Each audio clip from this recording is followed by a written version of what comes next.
Yeah, Mike, Right. I've been doing a lot of thinking about the term authentic as it relates to presentation, marketing presentations. Are you authentic? And it seems to me that as I hear people telling me that what I did was authentic, it comes back to actually my just comfort with who I am in sharing my experiences and telling my story. What's your take on this? Because marketing is requiring more and more skill these days, and my sense is that rather than pretending that you're someone that you're not as your basis for marketing, maybe just revealing who you actually are is a better strategy as we go forward. Yes. And what we're doing in this episode, it's a ton of fun. We've actually pre-recorded it. So we're talking about something that I call the Relatability Grid. It's how you can create relatable mini stories that are true and authentic, that make people want you, trust you, believe you. And there's also a really, really fun story in this episode about Alice Cooper and an extremely profound thing he said about why he at 73 is alive and why a lot of rockers are not. So all that and more in this episode of Capability Amplifier. Hi, this is Dan Sullivan, and this is our next episode.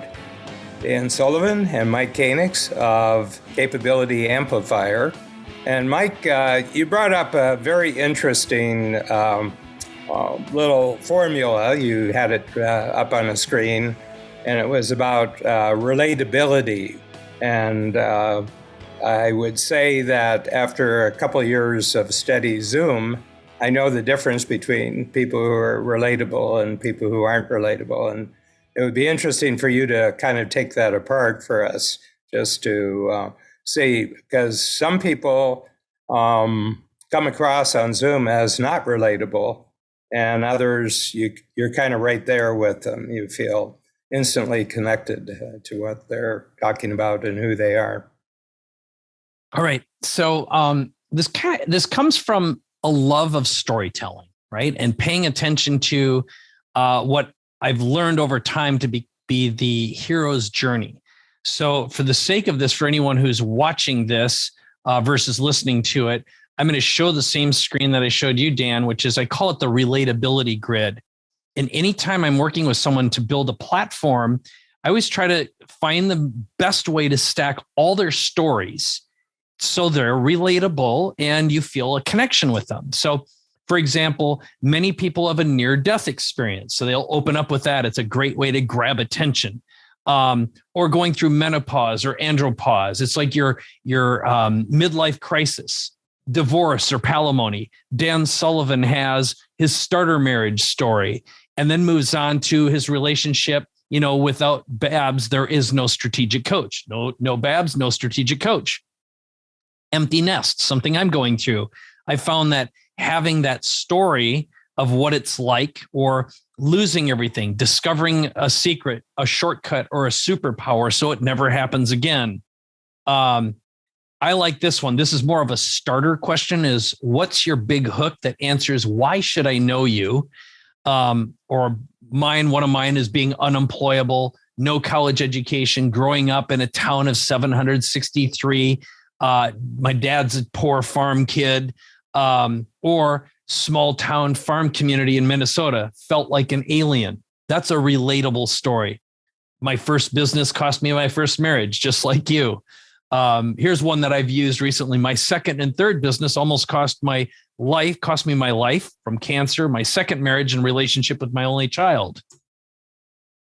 I lost my purpose. I outgrew who I was, what I did, why I did it, and who I did it for. Or another one is a question we all ask ourselves. How do I get my message out to the world? How do I go big? How do I become known? These are all relatable stories. And by echoing what's going on inside your head, you craft a perfect journey, which now is the Joseph Campbell, the hero with 1,000 faces. But it's all of us at some point in our lives reach a point where we want something more, and we have that call to adventure. Again, it could be something happens, a sense of loss.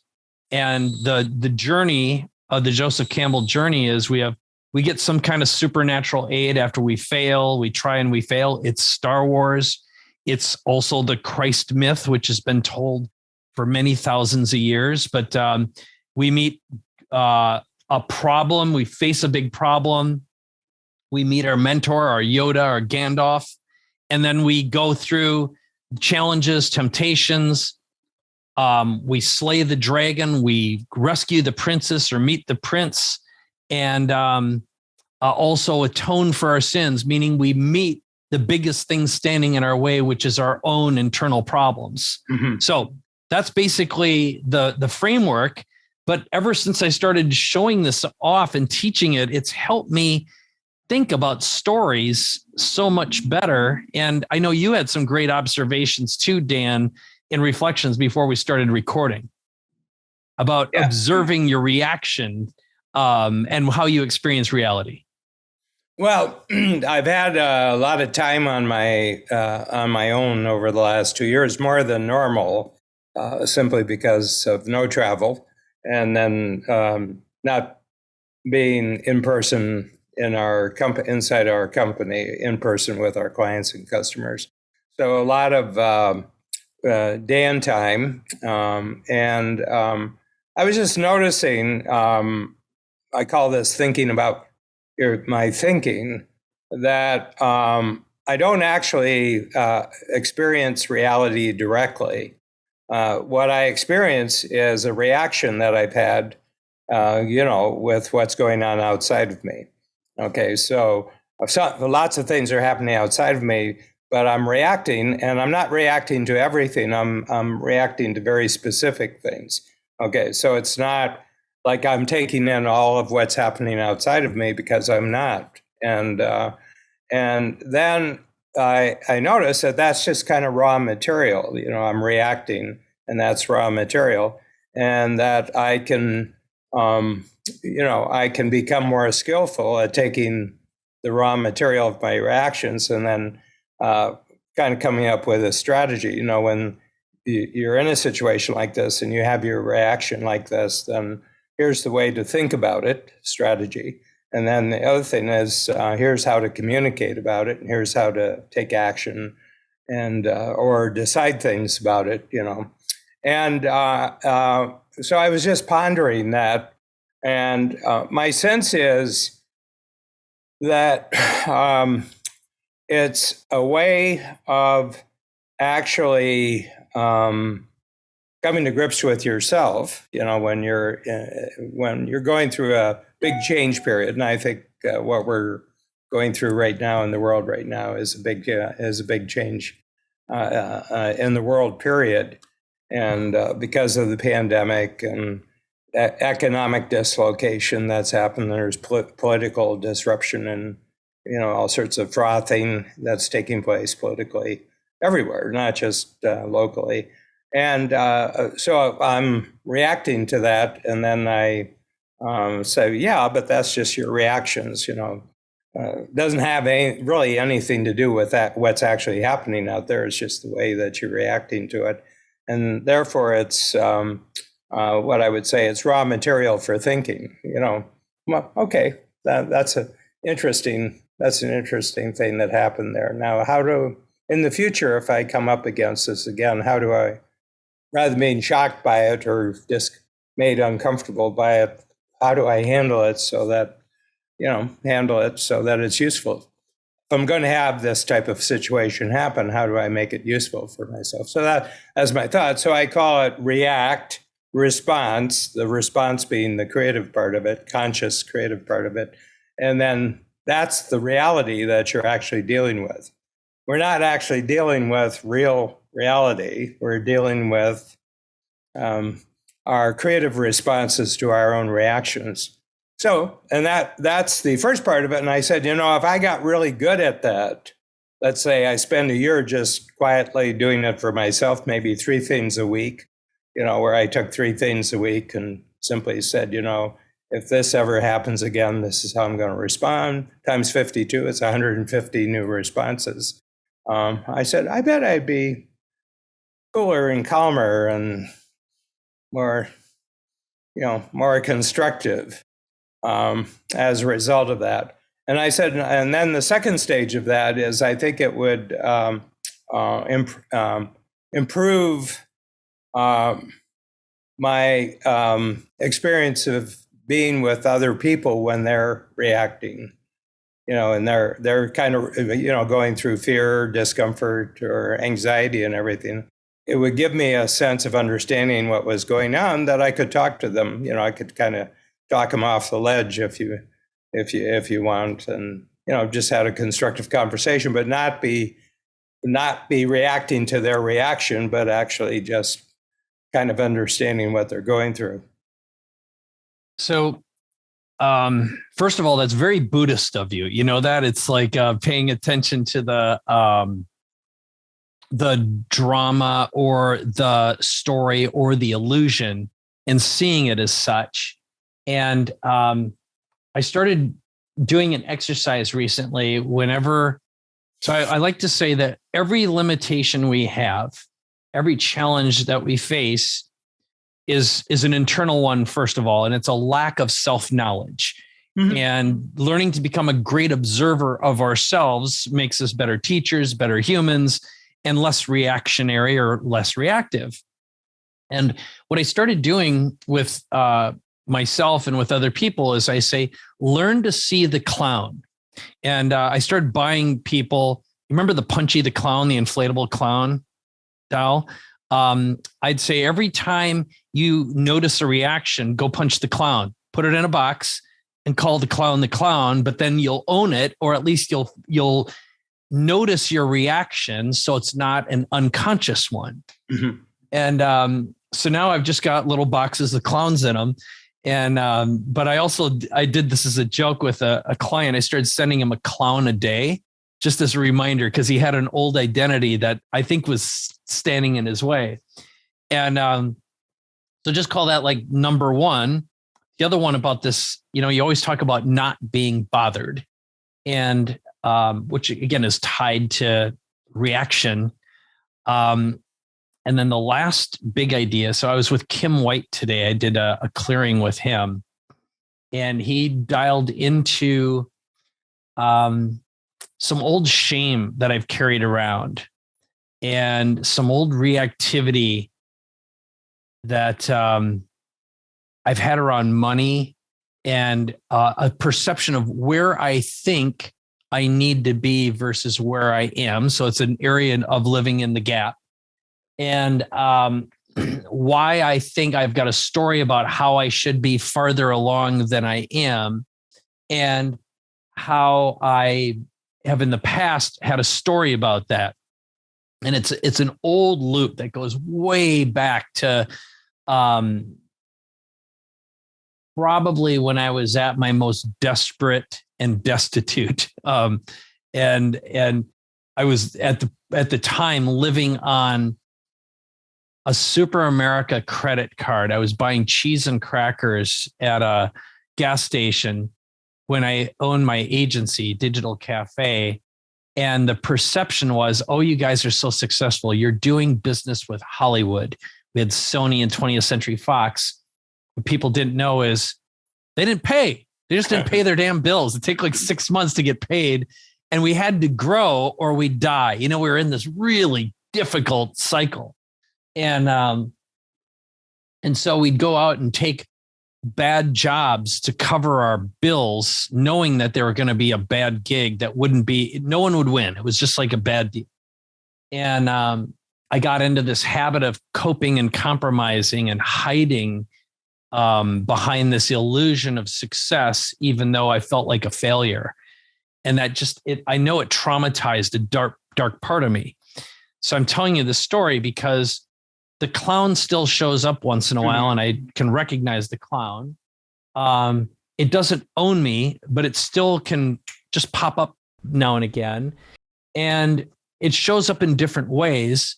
but it also is one of the relatability stories, because I know I've told a variation of the story before, and it would create a deep connection of trust with someone, and they'd say, I have the same challenge. I know it's preventing me from earning more or solving something. Can you help me with it? So that's my reaction to your reaction. The thing that really strikes me about this, and I had, you mentioned Kim White because we had dinner with him a couple times in Phoenix 2 weeks ago. And he was talking about the book, one of our quarterly books, which was Your Attention, Your Property. Yes. And he was talking about the point that's made in very early chapters. There's a point when you're a baby and you're becoming a toddler, where one day you notice there's a real difference between you and everybody else. And I think people accept that or don't accept it to varying degrees of emotional response. When people don't behave like you can view that negatively. And then probably maturity or becoming more aware in that you begin to realize, well, of course, if you grant yourself that you're kind of like an independent universe, you got to sort of grant other people the same the same status that their independent universes do. And you don't understand them, but why don't you spend some time just trying to understand yourself rather than trying to enter too much into their world? Why don't you actually investigate what your own world is? And what I find is that my knowledge of other people is fairly consistent with improvements of my own self-knowledge. So as you begin to understand how you operate, there's probably 20% of it that's just completely unique. It's Minnesota farm town, and it's what I did in the garage and with stolen electronics and everything like that. And that's 20% unique, but we're a creature that's got a 300,000 year history. And there's got to be sort of a common ground, just being human and how you respond to all experience. There's a common ground. And the hero's journey that you showed, the diagram that you showed on the screen, and then your own experience related to money in the very early days of being an entrepreneur, that's a very understandable experience. That's a very, and humans are clever because they can take something that's not quite what they experienced and relate it completely to something they have experienced.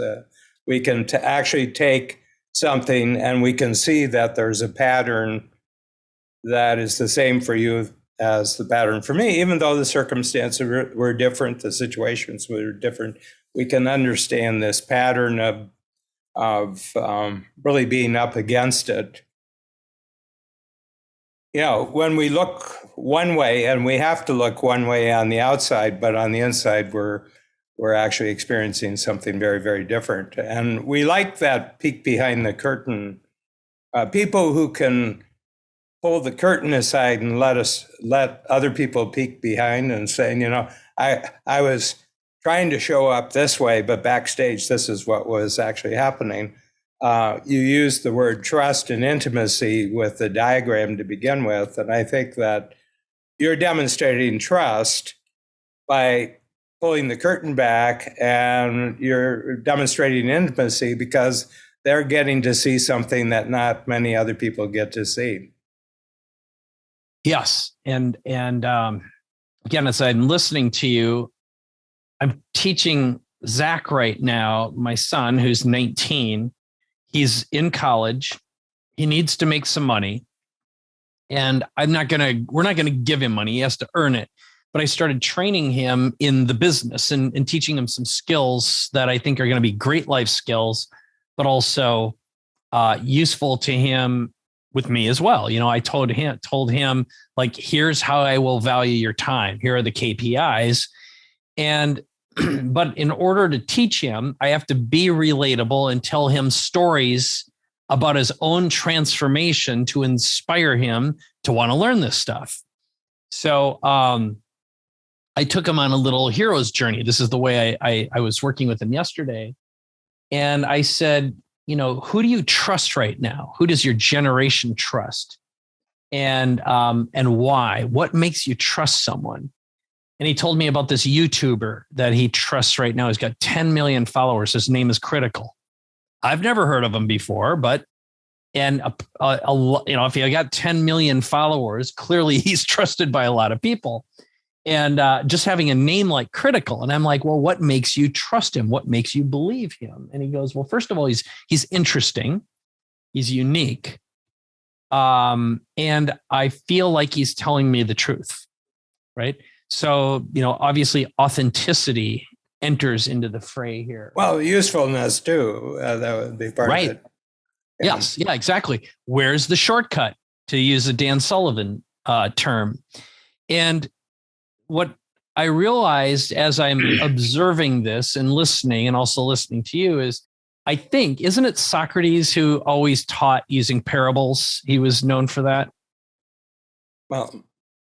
Well, he had stories. I don't know if they called them we'll call them stories. Parables. I was going to bridge the Jesus thing here as well, right? It's sort of like, I think parables is attributed to Jesus, not. Yes. So pardon the distinct, but part of the reason I wanted to blend these, because obviously the greatest teachers told authentic parables. And when it comes from a source of shame or pain, where the teller of the story, like there's nothing worse than seeing someone who's miserable and still stuck in their problem to be telling a story about themselves. When you're looking at them and you're like, yeah, that's the reason why you're screwed up. You're stuck in that story or whatever, right? You want to hear about that, what happened after. It's like, give me, I want to see the baby after it's born. I don't want to watch it being born, and I don't want to try to look in, that's all bad.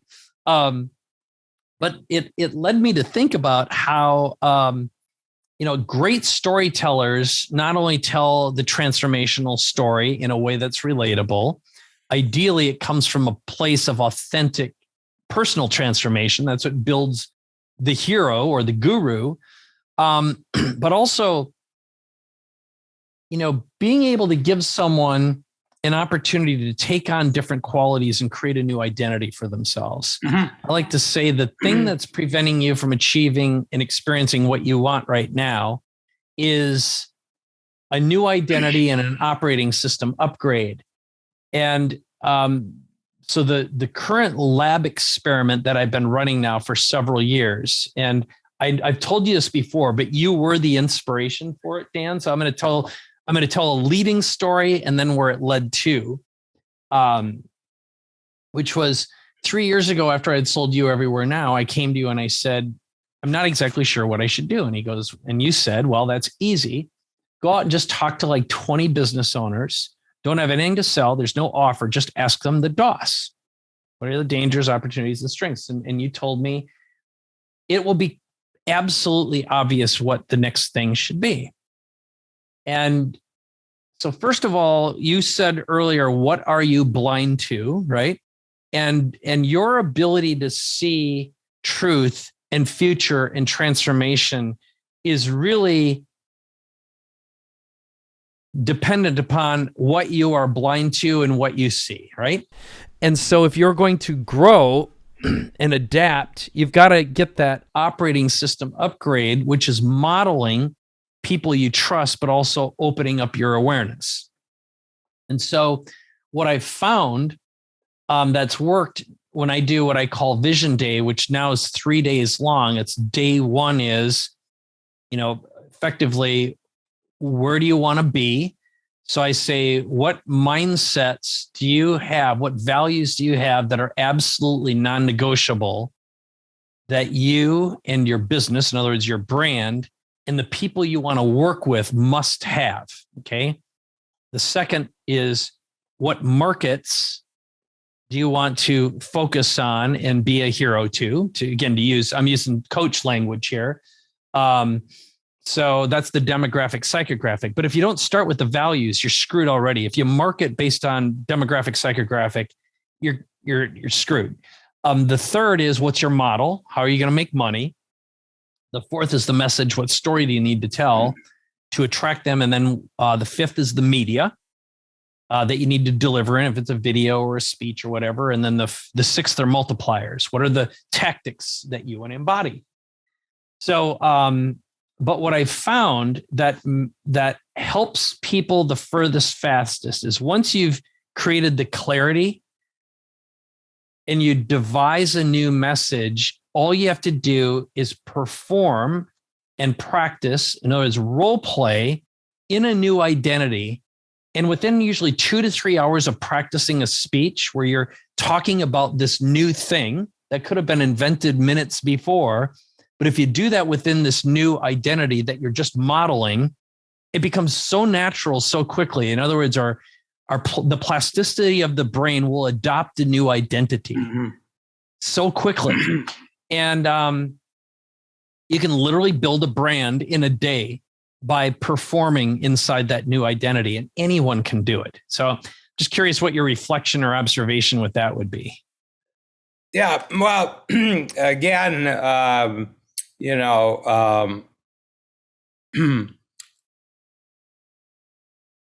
the people who did this with you, because I know that you've taken people through the vision exercise, is sort of visioning and packaging and marketing that you do.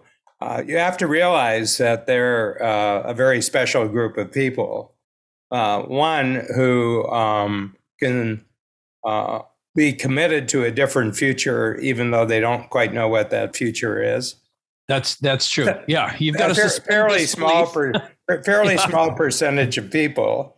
And the other one is that they've been successful already and they're looking for a shift. You're not dealing with people, who have been failures by the standards of society. You're dealing with people who've been successful. It's just that it's not enough for them to continue doing what they've been doing. They don't get any buzz anymore out of what they have been doing, and they're feeling confined. They're feeling restricted with what they've been doing. And the third thing is they can write the check and they have the time. So you've probably gotten it, when we were talking about, target market for a coach. And I said, it's about 1 out of every 4,000 entrepreneurs worldwide. First of all, they have to be making $200,000. Well, you're down to a majority. And then they have to have clearly determined that there has to be a new stage to their growth as an entrepreneur. They're not trying to get out of being an entrepreneur. They're trying to become a better entrepreneur with bigger results and more satisfaction with it and everything like that. So every time you put a new criteria like that in, the number of people you do is really.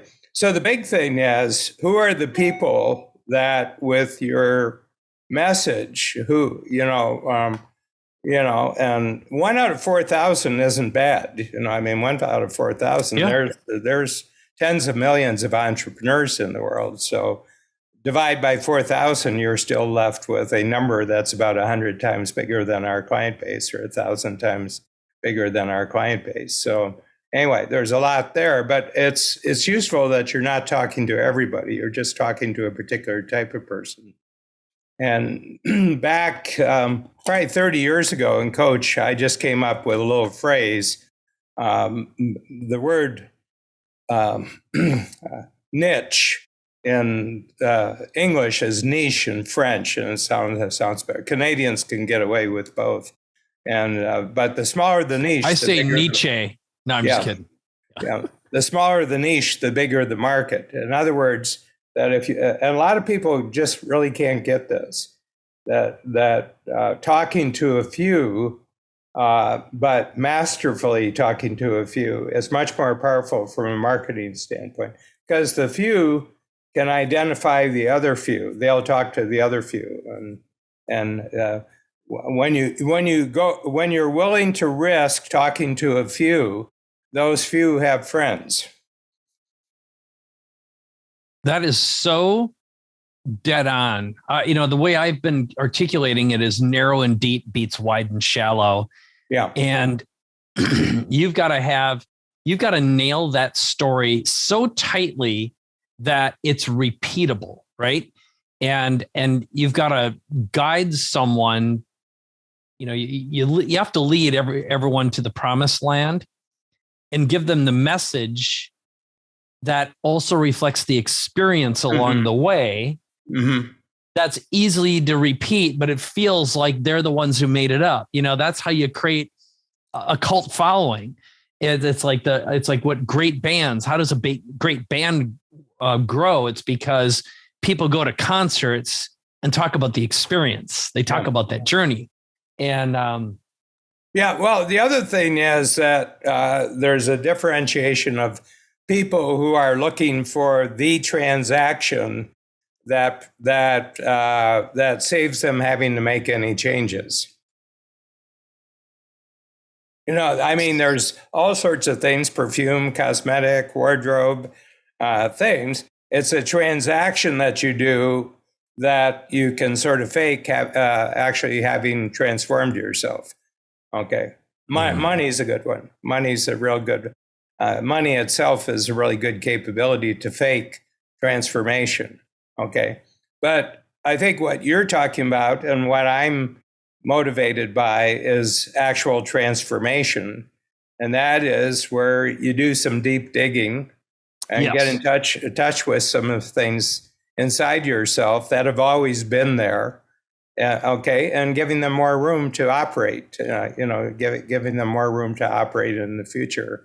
So I think a differentiation between transaction and transformation is very important. And I don't associate trust and intimacy with transaction. Absolutely. That I agree. And build on your language. At Genius Network, Jesse Cole spoke, the yellow tux Jesse guy, who's got the Atlanta bananas. Savannah. Yes, the banana. Savannah. The Savannah bananas. There we go. Yeah. And first of all, I loved his stories. He was fun and interesting, but he talked about creating the "you wouldn't believe" moment.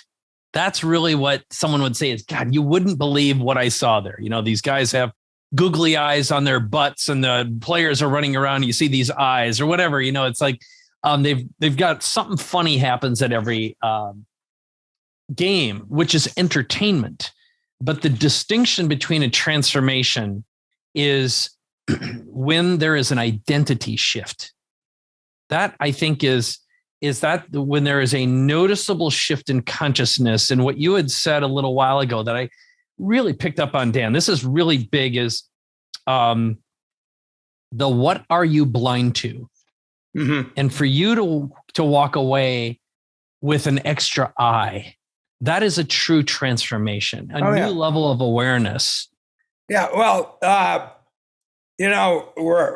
there's a point where we receive lots and lots of support from being among other people, and there's a line where you cross where you're on your own with yourself, and I find that people, that gradually over decades, people who the relationship with them keeps getting bigger is the people who are comfortable crossing the line and being by themselves and, having as interesting a life by themselves across the line as they have with other people on the other side of the line, and everything like that. And they're comfortable moving back and forth across the line, where other people, I've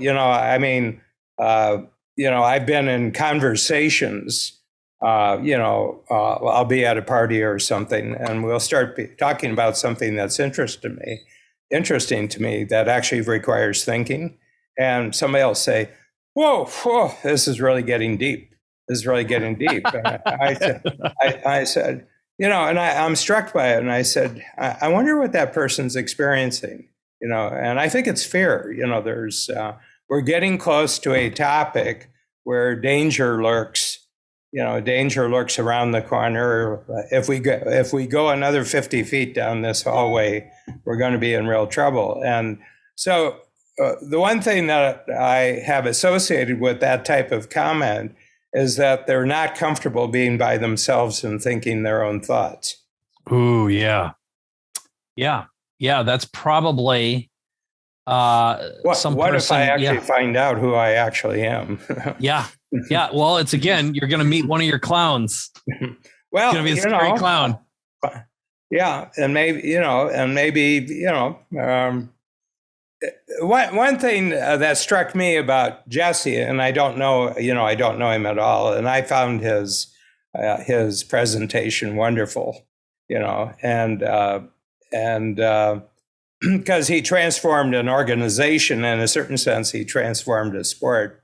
And, his goal is to be able to have the Savannah Bananas play to a sold out Fenway Park in Boston. And Bob Castellini, who was in the room, his father is the principal owner of the Cincinnati Reds. Right. And my sense is that it's probably going to be the sold out crowd is actually going to be the Cincinnati Reds. But we had a series of speakers. I think there were about 4 of them, and there was this woman who runs 13 companies, and she has this thing. If you want to talk to me, we just link our little fingers. Pinky promise. Pinky promise, and that was him. Yep. And then the guy who is scared shitless about China and wanted to. Yep, that's Casey. Make us. Scared. And then there was Greg, who was the comedian, the stand-up comedian. And then there was Jesse. And I was talking to Ben Hardy. Ben was sitting with us at our table at Genius Network.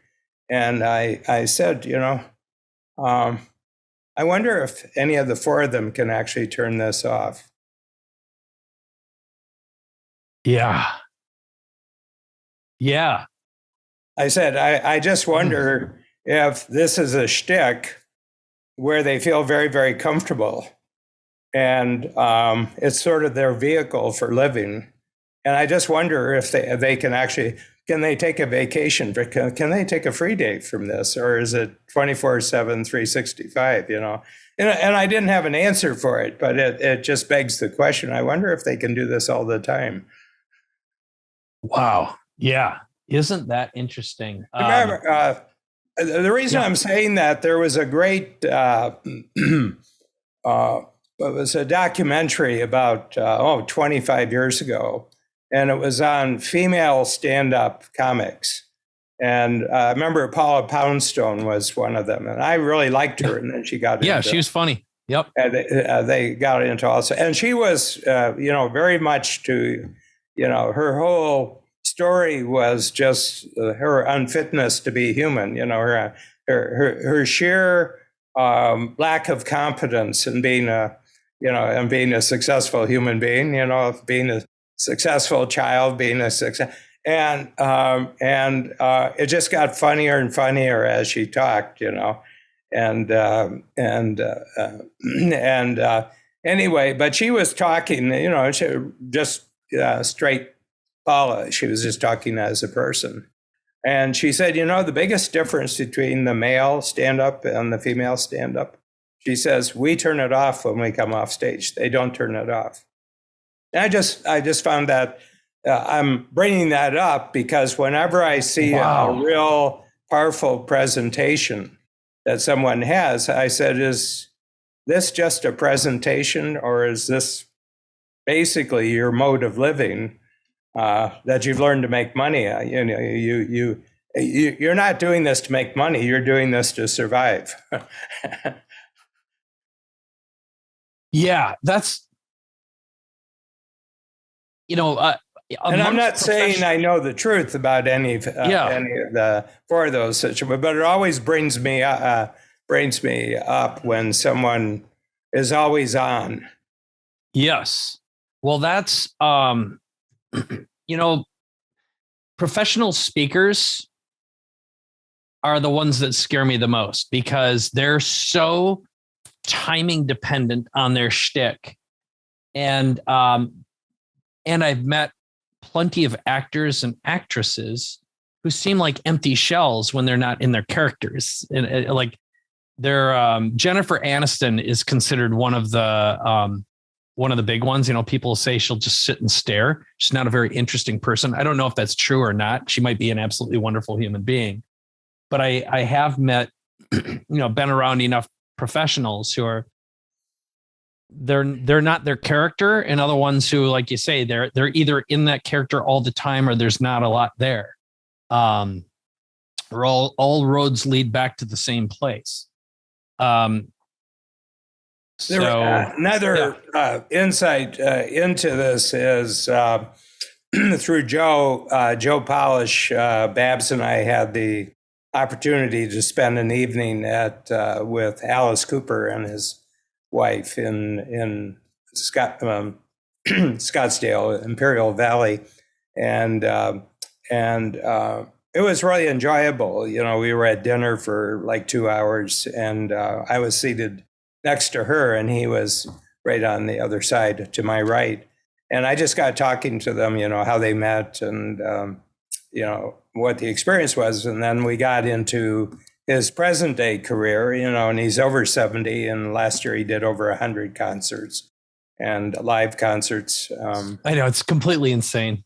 Yeah. Wow. And then, he has a Sirius FM nighttime show, Nighttime with Alice Cooper, where he, gives stories about the history of rock and roll. And he just dropped a line there, and he says, I said, how is that? And he says, well, it's great. He says, I'm completely free. He says, I can say anything I want because the rest of them are dead. And it was a big laugh. And I said, well, why is that? Why are the rest of them dead? And he said, it's a good question. He says, it's a really good question. He said, I'm not the character on stage. Yeah. That is so interesting, Dan. Because if I'm really, really authentic, I think one of my unconscious terrors, it's not an unconscious one anymore. My last reinvention cured this, but how I can relate to that is I couldn't articulate it at the time, but my soul hurt so bad, and I had outgrown who I was, what I did, why I did it, who I did it for. And it had to do with, I think, a lot of unconscious childhood trauma I had been running away from in pursuit of. I was running away from, not running towards. There was just a lot of accumulated pain. And I don't think that's a good line. Tell me what you heard. No, you were running away from running towards. Yeah. That's good. Yeah, we'll use that line. One. And what I've found is when I tell that story, it's one of my relatability grid stories. It didn't start out that way. I was just telling one guy one day. I'm with a gentleman. I was in Mexico, and he ran a very successful business, had hundreds of employees, lots of money, and all the winnings. And he's playing the role of, Mr. Macho CEO. And he turns to me and he starts sobbing, and he goes, I'm ready to kill myself. He said, you just described exactly where I am. And this is what's been going on for 20 years. And when I uncovered what was behind it, it was like, whoa, he had been through some hellacious stuff and, put on a happy face during the day. And in the background, he had a hole in his heart, and he was suffering from all sorts of health issues that he said cost him probably 10 or 15 years of his life, or his longevity rather.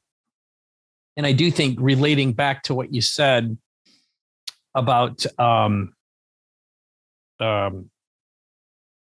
it, what's our Alice Cooper? Yeah. Alice Cooper, being able to take off the identity of that character, who really, when Shep Gordon created the character Alice, and he was anti-school and anti-parents, it was the perfect rebellion character for the 70s, And they keep producing children and students. It's It's an endless game.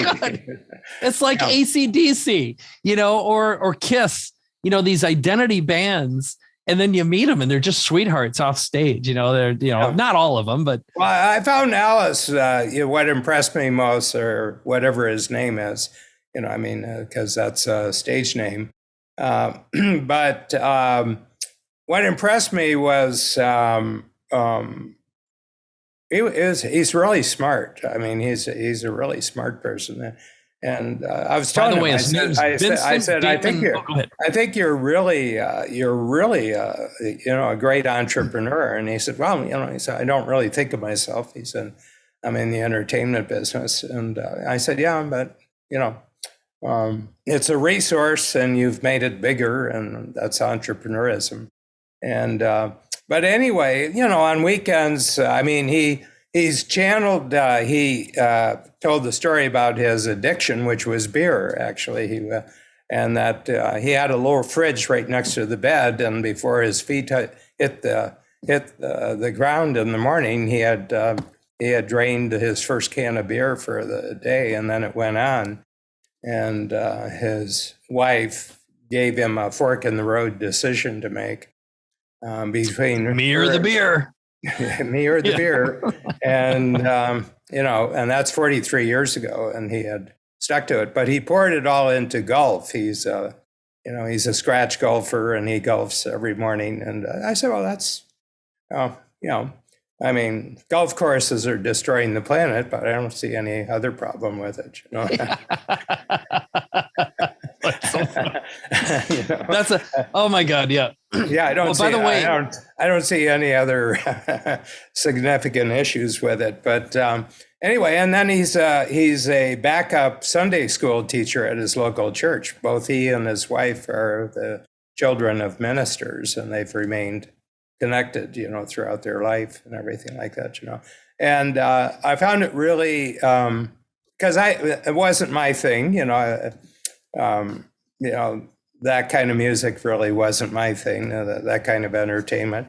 So I went home, and his Wikipedia section must go on for pages and pages and pages, he's a genre unto himself. Well, not really, but there's others who have, I think, borrowed more from him than he has from them. And I think you're right. By the way, his Vincent Damon Fournier is his real name. Yeah, he's from the Midwest, I think. Yeah, right? I believe it's Detroit, Michigan. Yes. Yeah, Detroit. And he's 73 as of now. Yeah. But the connection, Babs, because I think he grew up a couple miles from where Babs grew up, right about the same time in Detroit. Yeah. He was early 70s was really when he was kicking 60, it. I think. They turned, and the discussion was that it was really crowded. Rock and roll by that time was really crowded. The competition was fierce. And but there was no villain, and that was Shep Gordon said there's no villains in rock and roll, and so they created a villain. That's a long spread. That's from the 70s till that's 50 years. That's a big spread. Yeah, no, he's. I think when I look at him, and when you talk about the Wikipedia again, I want to link back to the most important thing that I get out of this, which is I knew how to turn it off. That is not my, it might be my stage identity. It's not my real life identity. And you look at some real rockers.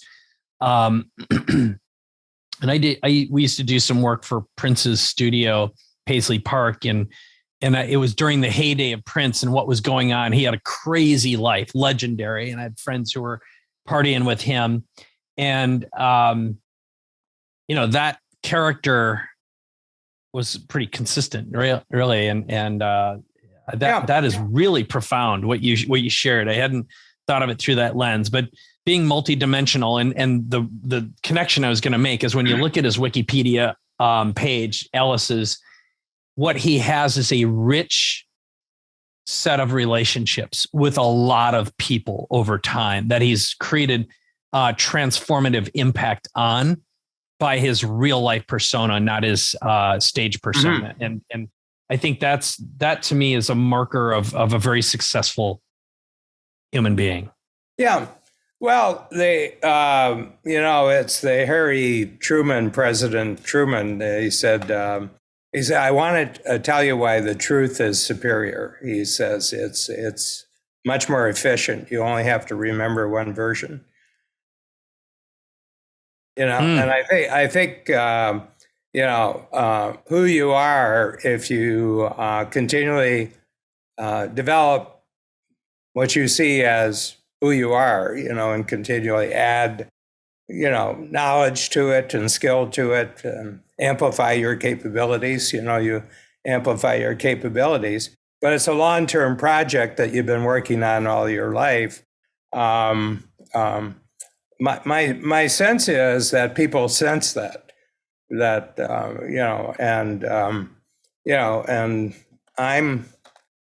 I'm kind of in touch with who I was when I was 6, and I think you do too. Yeah. I think somewhere along the line, some of it got lost when the cruel world told you that wasn't okay to be your alien self. No, but, you just went into places that your parents told you not to go into. Yeah, that's true. And hang out with characters that honestly you wouldn't have brought home. They're everything like that. We experiment. Yeah. You're a risk taker. I'm a risk taker. I mean, you have risk days. When you say, I don't care what I was working on. Yep. No, once in a while it's fun to hang out with the naughty kids. That's for sure. Well, so you make bets. You make bets. That's true. Damn. Well, let's. This is good. It's good. Yeah, it was a lot of fun. It'll be interesting to have this conversation. The trust and intimacy with and say, does this conflict at all with the notion of fake selves? That's being avatars and fake selves as being created. I wonder how these two connect with each other or conflict with each other as you go forward. Yeah. Well, I think the distinction is, and this is what, going back to the first topic, which is the relatability grid, is the closer they are to being real and authentic. It's certainly powerful. Everyone can tell a Steve Jobs story, but that's not real and raw and authentic. I think that trust, that true trust, comes from a sense that the character who's telling the story is congruent with the transformative new identity. And that's what being real is, and we can feel it. We can spot a fake. And so, I think that's, well, I know we'll have variations of this conversation in the future too. So what do you say we wrap this one up? Yep. You do the wrap. Okay. Well, so this has been another episode of Capability Amplifier here with Dan Sullivan. Always an interesting day when you get to talk to Dan Sullivan. And what we'd love you to do is, if you have some comments, feedback, thoughts, make sure you leave them in comments, share this. If you know someone who could benefit from this conversation, share the episode with them, whether it's video or audio. So thanks a lot for listening, watching, and we'll see you in the next one. Thank you.